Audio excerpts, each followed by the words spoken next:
Good morning, and welcome to worship this morning. My name's Adam Hildebrand. I get to be one of the pastors here at LVfirst, and whether you're joining us here in person or you're joining us online, we are excited to have this time together as today we wrap up this series called Prodigal, where we've been journeying through Luke chapter 15 together throughout this whole month. We've been spending a whole month in one chapter of Luke. Now, next month, we're going to go ahead and get the rest of Luke out of the way, so I hope you'll join us in February as we kind of work our way through the whole Gospel of Luke together as a church. What a great opportunity that will be.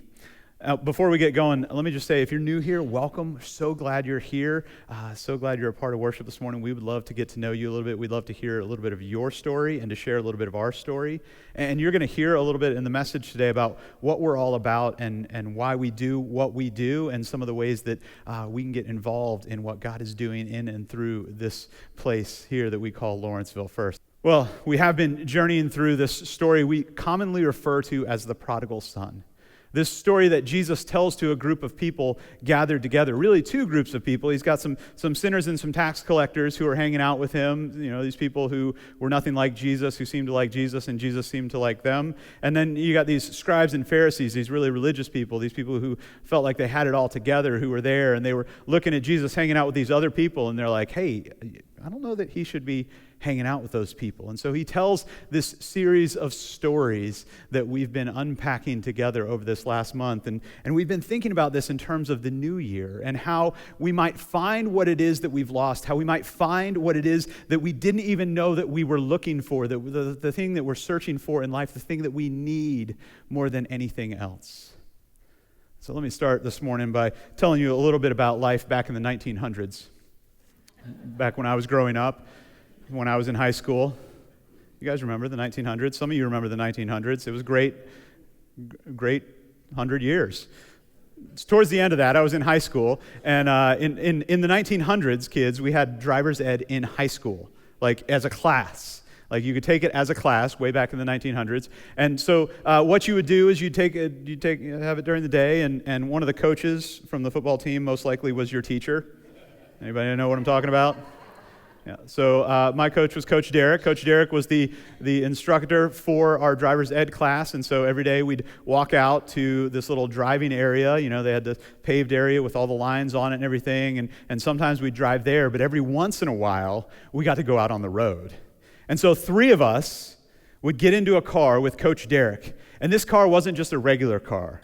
This was a car, and it had the normal steering wheel and pedals on the driver's side, but on the passenger's side, there was a brake pedal, just in case things got hairy. So Coach Derek would get into the passenger seat, and he would be talking the whole time, giving instructions. And I remember this one time we're driving, and this one kid was in the front, and me and my buddy were in the back, and he's driving along, and all of a sudden he kind of pulled off the side a little bit, like you could hear the dirt and the gravel as he hit the side of the road, and Coach Derek goes, "Boy, keep your eyes on the road." So he pulls it back and focuses a little bit, and after a little while, driving along, and you start to hear the click of those little reflectors in the middle of the road, and all of a sudden, Coach Derek, a little bit louder this time, says, "Boy, keep your eyes on the road." He pulls it back. Finally, he's driving along, and he ends up across the middle of the lane, and Coach Derek jumps on the brake pedal, screeches to a halt, cars flying all around us, horns blaring, and Coach Derek says, "I said, keep your eyes on the road." And he turns around to us, and in the middle of traffic, begins to give us a lecture about the importance of keeping your eyes on the road. We're looking around at all of these cars trying to get around us, and he's like, there is nothing more important than keeping your eyes on the road. You got to see what's ahead of you. Don't worry about what's behind you. You got to look ahead of you, or you're going to end up in a ditch. Yes, sir. Now, Coach Derek was talking about driving that day, but I think what Coach Derek said was more than that. It's really about life. We've got to keep our eyes on the road. on what's ahead of us, on the possibilities that are out there. And yes, we got to check our mirrors every once in a while. Yes, we got to look what's behind us. But those things, if we focus on them too much, can pull us to the right or to the left. They can have us focused on the back, and we don't ever get where we're going. We've got to keep our eyes on the road, on what's ahead of us, on what's out before us. For some of us, this is just a matter of getting our eyes up on understanding what it is that we're looking for, on what it is that we're focused on. Because I believe, for each of our lives and for the life of this church, I believe what C.S. Lewis said a number of years ago. He said that there are far, far better things ahead than any we leave behind. So no matter where you are in life, no matter what stage you're in life, no matter what you're dealing with in life, I want you to hear that as good news today. There are far better things ahead than any we leave behind. The possibilities are endless. Even if you're looking at dealing with someone who's facing the end of life, know that heaven is better than what it is that we're leaving behind. There are far better things ahead each and every day if we get our eyes up and we look at what's ahead of us. We keep our eyes on the road. So let me ask you this, at the end of this first month of a new year, how are we doing with that? Right? Because some of us at the beginning of the year, every year, we get our eyes up and we say, these are the places that I want to go, these are the things that I want to do, these are the lost things that I want to find. These are the things in my life that have gotten lost along the way, and I want to find them. And we make these lists, and we make these vision boards, and we do all of these things, and we make all these to-do lists, and we get the perfect Trello set up for our workflow so that we can get everything just the way that we want it to be. And then something in that side view mirror catches our attention, and we find ourselves off the road. We find ourselves not looking at what's out in front of us. We lose focus, we lose attention, we miss the most important thing, what's out there, the possibilities, the potential. And as we've been looking at these stories from Luke chapter 15, these parables that Jesus tells back to back to back, what we found is that Jesus is all about finding lost things. He tells a story about a lost sheep. And he tells a story about a lost coin. And then he tells a story about two lost brothers. One of the brothers doesn't know he's lost. One brother knows he's lost, but they're both lost. And all of us find ourselves in those stories somewhere. And if you remember back to the first week, we heard this refrain that happens time and time again throughout this story, that when something that is lost is found, there is celebration. Jesus says there's more celebration in heaven when one sinner finds repentance, all the righteous people, or like we find out in the last story, maybe all the self-righteous people. And what we said that first week is that one of our goals for this year is to wear out the angels from all the celebration that's going to happen because of this church. Because there are going to be so many lost things that are found. There are going to be so many lost relationships that are restored. There are going to be so many lost opportunities that we're going to take advantage of. There are going to be so many broken places that we're going to see redemption and healing take place that we are going to wear out those angels. They're going to be like, what are they doing down there? They got to slow down. That we're going to see so many baptisms that this floor is just going to stay wet all the time. We'll have to replace this carpet. It's not in the budget. It'll be fine. God is going to do something amazing. And all of that sounds great, and we get fired up about it, but we ask, like, okay, how's that actually going to happen? How's that actually going to take place? Because for most of us, we set goals, and we kind of think about what's ahead, and it gets us all excited and fired up, only to get distracted. Only to have a couple rough days, and we get off track and we get off course, and we pull into the median, and we lose focus on what's ahead of us, what's possible. And for a lot of us, we end up like the two sons that we heard about in the story of the lost sons. These two prodigal sons, they're both prodigal, they're both lavish and excessive in their own way. But in reality, they were both all about them. And we've got to learn to think differently, because seeing out ahead of us is not just about seeing our own lives the way that we want them to be, but seeing the possibilities within our life and what God can do in it. Because each of these prodigal boys were lavish and excessive in their own desire for themselves. They were really looking for their own happiness. That's what the two goals was. The younger son who comes to his dad and says, hey, I'd like my inheritance, I'd like my money so that I can go and I can have a good time. I think there's something better out there. I want to go and do it. He was looking for a sense of freedom, a sense of fulfillment that wasn't found, he didn't think, in his father's house.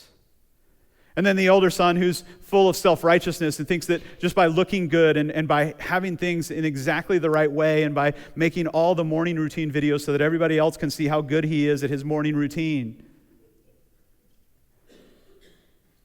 that he was going to find freedom and fulfillment in that. They were all looking for their own sense of happiness. They were all looking for their own sense of freedom. They were all looking for their own sense of fulfillment within and of themselves. But what they needed to know is that there's a sense of purpose that goes beyond that. And it was found with the Father. It was found with the Father. There's a sense of purpose. And purpose changes our lives. It changes the way that we think about what we're looking at. It changes the ways that we intentionally live our lives. Rick Warren, in his book, The Purpose-Driven Life, talks about it in this way. He says, knowing your purpose simplifies your life. For all of you who have really complex lives, knowing your purpose simplifies your life. It defines what you do and what you don't do. And your purpose becomes the standard you use to evaluate which activities are essential and which ones aren't. You simply ask this question: does this activity help me fulfill one of God's purposes for my life? And again, both sons missed this reality. The first son thought, if I can just have these experiences, I'll find fulfillment in the distant land. The older son stays closer to home, but finds fulfillment in himself, his own self-righteousness. But both of them were all about them. And we've talked about this idea before, but if it's all about me, that's all it will ever be. Right? Have you been around a person who it's just about their happiness or their experience or their enjoyment, or it's just about their own self-righteousness, them looking good, them looking right? We've been around those people. Maybe we've been those people at different times in our lives where it's all about me. But if there's nothing bigger, if there's nothing beyond that, then that's all it will ever be. If we don't see a bigger sense of purpose, a bigger sense of opportunity. And what comes out of this is that I'll never be free to be the real me that I was made to be if I make it all about me. Little Dr. Seuss for you this morning. No more rhymes now, I mean it. Anybody want a peanut? Can't make it all about me. There's a way to live life that's focused just around ourselves, where we think it's all about me and getting what I want and what I deserve and what I work for, and I do it all myself, and my whole focus is me. We don't see out in front of us. We don't see the possibilities. We don't see the potential. We don't see the fullness that God has for us. And for most of us, if we are honest about most of our New Year's resolutions, they're really around self, right? They're self-improvement things. They end up being about me. And I'm not saying that we shouldn't, that we should just disregard ourselves, that we don't need to care for ourselves, that we don't need to exercise, that we don't need to do whatever it is that we're trying to do to make ourselves better. You should do all of those things. But if those are the end of your goals, if that's it, if that's the only reason, if it's all about you, chances are it won't last. And we've all experienced that. And we all know that that's true. We have to find something that's bigger than me. I'm not enough in and of myself. I need something bigger to be a part of. I need to learn to be like the Father in the story. The Father who is so incredibly prodigal in his own way, who's so incredibly lavish and excessive in the way that his love moves him to action towards his children. that he loves both prodigals in a prodigal way. Lavishly and excessively. If you remember the story in Luke 15, verse 20, the younger son comes to himself. He runs out of money. He's struggling. He doesn't have anything to eat. He's feeding pigs, and he's covered in pig slop, which was terrible in this culture. So he comes to himself. He finally has this realization, like, I'd be better just working for my dad back at home. And so he sets off, and when he went to the father, but while he was still a long way off, his father saw him and was filled with compassion, and he ran and put his arms around him, pig slop and all, and he kissed him. He said, "This son of mine is home. We have to celebrate. What was lost is now found." Let's just see a couple things about the father here. First, his eyes were on the road. He knew what was most important to him. He knew that the son, that having the children at home, having his kids back in his house, having his kids know who they are, having them know that they have a place and that they have people and that they have a purpose, that was what was so important to the father. So he kept his eyes on the road. It wasn't just happenstance that happened to be walking by and be like, "Oh, I wonder who that is coming down the road." No. I guarantee every time he opened the door to his house, he looked down the road, hoping, knowing that someday his son was going to come walking over that hill. And when that day finally came, when his time sitting on the porch, rocking, looking down the road, when his son finally came, after all that time keeping his eyes on the road, he takes off running towards him. Now, to all of the first people who are hearing this story that Jesus is telling, they're like, whoa. He was running? Like in this culture, it's not like for us where we're like, yeah, I'm going to go out for a run. They didn't do that. It wasn't like a sport. It wasn't like a fun thing. It wasn't like a thing that everybody did for exercise. Like he takes off running. Wealthy landowners in this culture did not run. They walked at their own pace, and everybody stayed behind them. So when this landowner takes off running, when this father takes off running towards this son, all of the people who are there listening to Jesus tell this story are like, he was running towards him? Ugh. Running.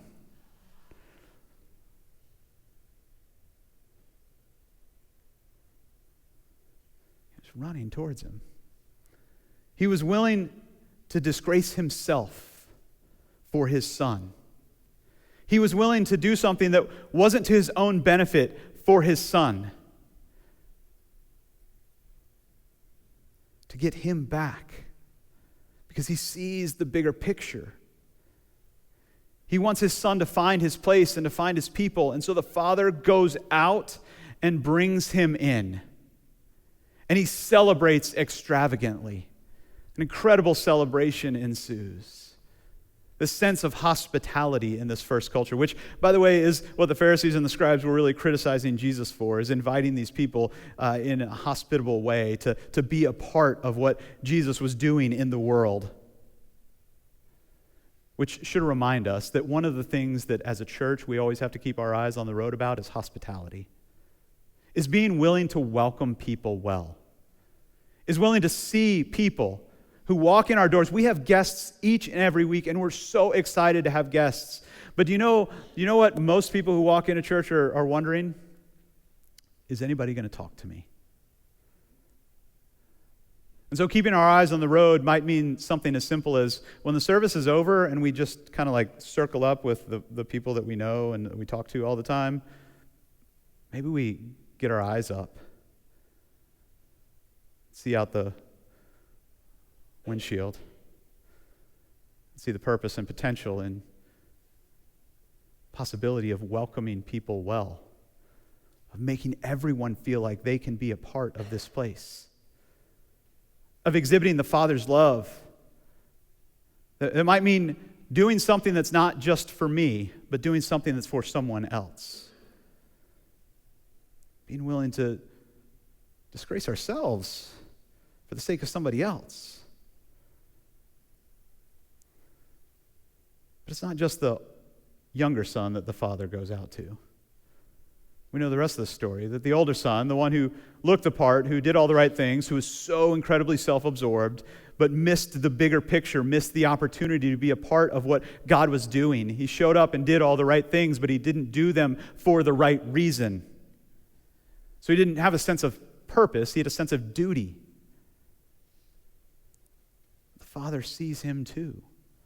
They're having a celebration. They're having a great time. They're celebrating the fact that this son who's dead and gone, who was lost, is now found, and they killed the fatted calf. They're having a big barbecue. They got those big ribs, like the beef ribs. The father looks around. He's like, something is missing. Because he sees the most important things. He keeps his eyes on the road. And he realizes his older son is not at the party, and so he looks out and sees him coming back from the fields and stopping. And so he goes out to him. Again, the host of the party leaves the party to go and plead with his older son. That's what it says in verse 28. The older son became angry and refused to go in, but his father came out and began to plead with him. Again, a wealthy landowner disgracing himself by leaving his party and pleading with his son. His desire was so much to have his kids at home, so much to help them find their place and their people and their purpose. That he wasn't worried about himself. He was worried about the bigger picture of what was happening. In fact, his father goes on to say in verse 31, son, you are always with me, and everything that I've got is yours. But we had to celebrate and be glad because your brother who's lost is found, who's dead is now alive. We had to have a party. We had to celebrate. The Father's desire is to go out and bring lost things to be found, to bring dead things back to life. The Father couldn't deal with his children being away from home, and so he went to them. Isn't that the story of our faith? Isn't that the story that we just told at Christmas? That God so loved the world that he sent his son. God came in the flesh. God showed up for us. God got close to us because he couldn't deal with being separated from us, with us being lost. He wanted us to be found. He wanted us to be whole. He wanted us to be at home. The Father's desire is always to go out and bring lost things to be found. It's what Jesus tells us a few chapters later when he gets criticized for eating with another tax collector named Zacchaeus.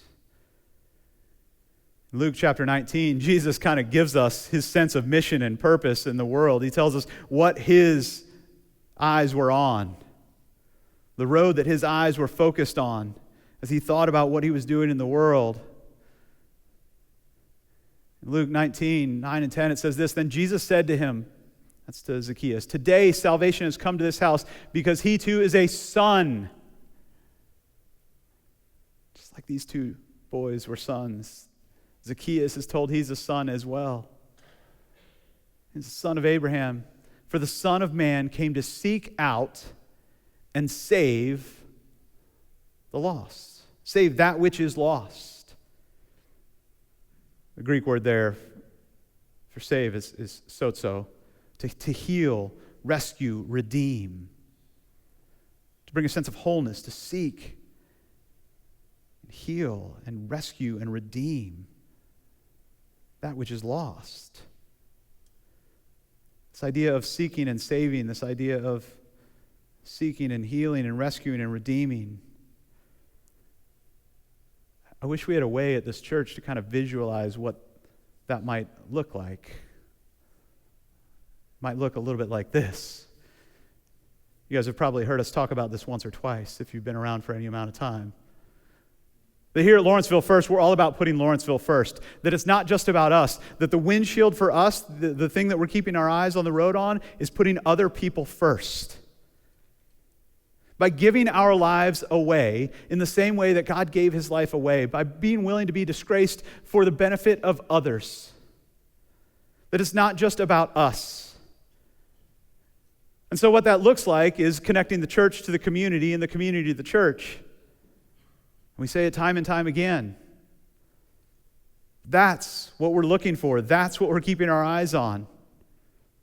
We're following in the Father's way by going out and inviting people in, by saving and seeking, by seeking and saving, by seeking people in the community, by going into the community and loving people well and inviting them to be a part of the redemptive work of God in our midst.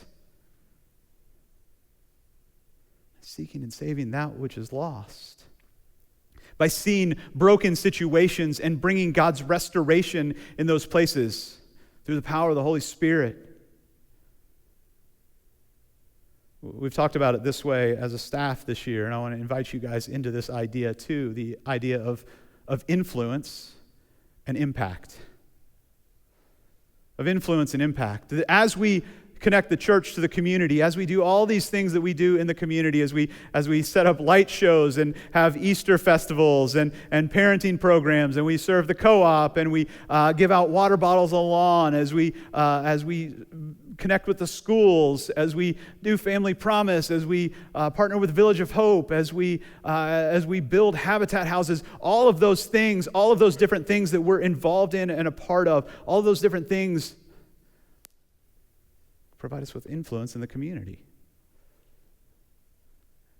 And if you wanted to hear kind of, just my thoughts on a goal for the year, on my thoughts on a goal for the next few years, if you want to know what my eyes are on the road for, is that this church would have such great influence in our community that everyone in the city limits of Lawrenceville would be able to say, hey, I know about that church.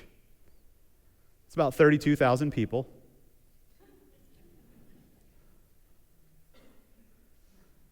About 32,000 people, and they might not all live in the city limits of Lawrenceville. That just gives us a good number to work with.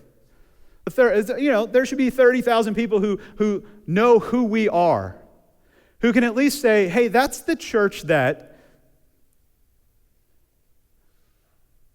brings a ton of food to the co-op. That's the church that shows up at my school. That's the church that feeds the Central Gwinnett football team every week. That's the church that shows up on the lawn. That's the church that does an amazing vacation Bible experience in the summer, where I know my kids are safe and cared for. That's the church that has incredible student ministry programs. That's the church that has been caring about families that are dealing with dementia for 20 years now. That's the church that. Now, 32,000 people, you're like, wow, that's a lot of people. But we already got a head start. There's 15,000 people that came to the light show, okay? So we're halfway there already.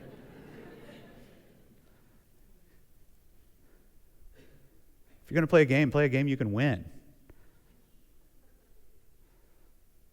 To have influence in our community where people know that we're that church that we're constantly going out to the children of God within our community and inviting them to come in.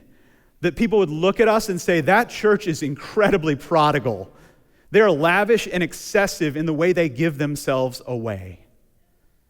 They're lavish and excessive in the way that they love people well. Lavish and excessive in following the Father's lead. But that should lead to impact. This is getting a little bit closer. Right? We influence from afar, we impact up close. This is where we embrace people. Even if they're covered in pig slop, we embrace people and we remind them who they are. And if you're asking where my eyes are on the road, it's that we would impact about 5% of the population of Lawrenceville, so 1,600 people. There should be 1,600 people that have some deeper connection to this church. Whether that's they attend worship regularly, they join us online regularly, they're involved in a Bible study regularly, they feel like they can come to this party anytime, they can claim their son or daughtership, they can join us in worship, they can engage in a study, they can take a parenting class, they can serve alongside of us. One of my favorite things in the world is that we have people who aren't a part of this church who show up and serve with us. I'm like, I love that. I love that. That we're making an impact in people's lives by going out and inviting them in. By going out, just like the Father, and inviting them in to the party. So that they can find their place, and they can find their people, and they can find their purpose. And you, each and every one of you here, each and every one of you join us online, each and every one of us can find our purpose in that reality, in having influence and impact in our world, having influence and impact right here in our community, having influence and impact right here in our church. And some of you are like, oh, I don't want to do that. That's weird. Like, people don't really want to talk about God or anything in our culture. But Barna research tells us that 72% of people, 72% of adults in the United States are open to spiritual conversations and have a positive view of Jesus. 3/4 of the people that you know are willing to have a conversation about who Jesus is and how Jesus might provide some purpose and direction for their lives. They just might be waiting for you to invite them to the party. Maybe waiting for you to have influence in their lives by serving them for no other reason than they have a Father who wants to seek and redeem that which is lost and broken in their lives. And if you're asking, what's that place for me? I love this quote by theologian Frederick Buechner. I think this helps us to think about this. The place that God calls you to is the place where your deep gladness and the world's deep hunger meet. What fills you with joy? What gets you excited? What do you love to do? And where does that meet the needs of the world, the hungers of this world? Those broken places in our culture, those things that we're already doing or those things that we could be doing in order to have influence and impact. What are those things that get you excited? Or what are those things that bother you on a gut level? Where you see it and you just can't unsee it.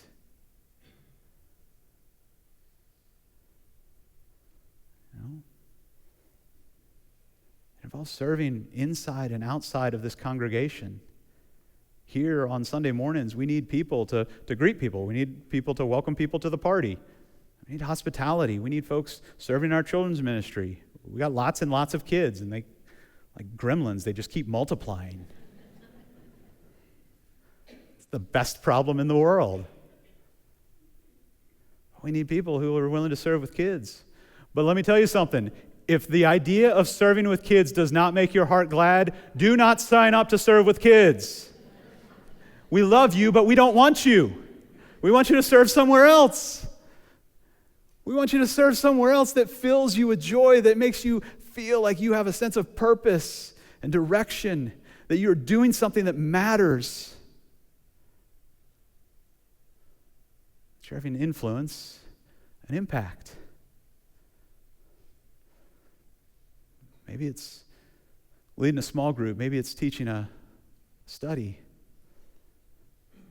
Maybe it's serving with Grace Arbor. Maybe it's handing out water bottles on the lawn and just being a friendly face. There are so many ways for us to be involved, to have influence and impact, to wrap our arms around people who have been in the distant land, and to invite those who have shrunk their worldviews so much to themselves to see something bigger through the grand story of God's work in each of our lives. And all of us have responsibility for that. So don't let the things that matter least get in the way of the things that matter most. Don't let all of the things, all of the noise, from this mirror or this mirror or this mirror distract you from keeping your eyes on the road.